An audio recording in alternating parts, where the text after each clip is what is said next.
12 iyulda Türkmenistanda raýatları ýokary we orta hüner okuw mekdeplerine kabul etmek kampaniýasy başlandy. Munyň ideýany Aşgabat şäher talipler saglyk öýüniň öňünde adamlaryň uly nowatlary emele geldi. Bu barada Adatlyk radiosynyň habarçysy paýtagtdan maglumat berýär.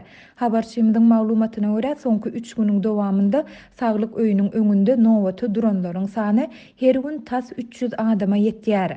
Olar ýurdun ýokary we orta hüner okuw mekteplerine girmäge isleg bildirýän raýatlar bolup, bu dalaşýarlaryň ählisi okuwa girmek üçin zerur bolan saglyk barlyklaryndan geçmäge synanýar.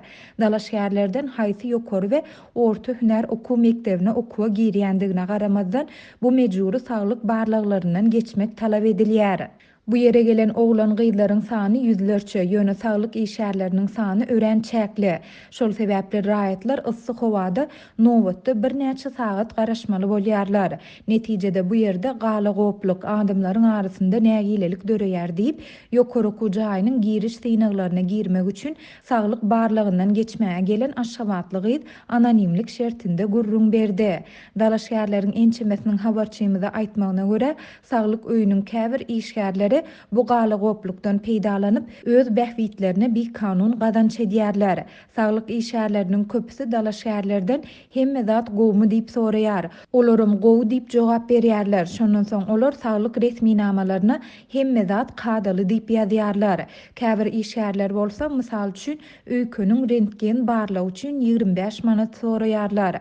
Oglan gyzlaryň köpüsi yssyk howada garaşmajak bolup 25 manat berýär we resminamasyny destine taýýarladyp alyp gaýdýar diýip Aşgabatly gyz belledi. Onuň sözlerine görä, bu saglyk barlyklarynyň çäginde raýatlar dürli gan we gulak burun göz barlyklaryndan geçip öýkeni rentgen suraty hem düşürmeli. Bularyň ählisiniň resmi tölegi 10 manada barabar. Elbetde yüzlerçe adamy bir günde hemme taraplaryň saglyk barlygyndan geçirmek mümkin hem däl. Şol sebäpli bu barlyklar diňe formal görnüşde geçirilýär diýip efirde adynyň üýtgedilip Baba Murat diýip tutulmagyny soran paýtagtly ýaşaýjy aýtdy. Adatlyk ýokarda aýdylanlar dogrusunda Aşgabat şäher talipler saglyk öýünden kommentari alyp bilmedi.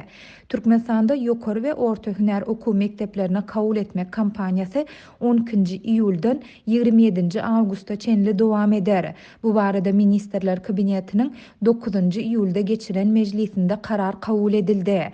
Türkmenistanyň prezidentiniň buyruguna laýyklykda okuwa kabul etmek boýunça giriş synaglary vilayet merkezlerinde we Aşgabat şäherinde geçiriler.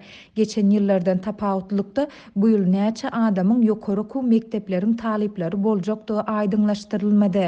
Geçen okuw ýylynda ýurdun ýokary okuw mekteplerine 14.337 student we orta hüner okuw mekteplerine 9490 okuwçy kabul edilipdi. Adatlyk bilen söhbetdeş bolýan synçylar we türkmenstanlylar ýurdun ýokary okuw jaýlaryna girmäge isleg bildirýän raýatlardan uly möçberde para talap edilýändigini nyktaýarlar. Şeýlede Türkmenistanyň bilim pudawyny öwrenýän yerli synçylar Türkmenistanda berilýän bilimiň hiline soragly garaýarlar. Olar studentleriň we professor molimleriň döwletiň medeni köpçülikligiň çärelerine ýygyderli gatnaşmaga mejbur edilýändiklerini aýdýarlar. Muňa garamazdan geçen ýyl enatalaryň ençemesi bilen söhbetdeş bolan habarçylarymyz yerli ýokary okuw jaýlaryna okuwa girmäge synanýan dalaşýarlaryň sanynyň görnetin artandygyny habar berdiler. Olar bu ýagdaýy global pandemiýa sebäpli ýurtlaryň arasyndaky hereket çäklendirmeleri we munyň netijesinde ýaşlaryň ýokary okuw üçin daşary ýurtlara sapar etmeginiň öňünde dören päsgelçilikler bilen düşündirdiler. Häzirki wagtda Türkmenistanda harby bilim berýän okuw jaýlaryndan daşary 21 sany ýokary okuw jaýy hemde 41 sany orta hüner derejesinde bilim berýän jemi 62 ýokary we orta hüner mektebi bar.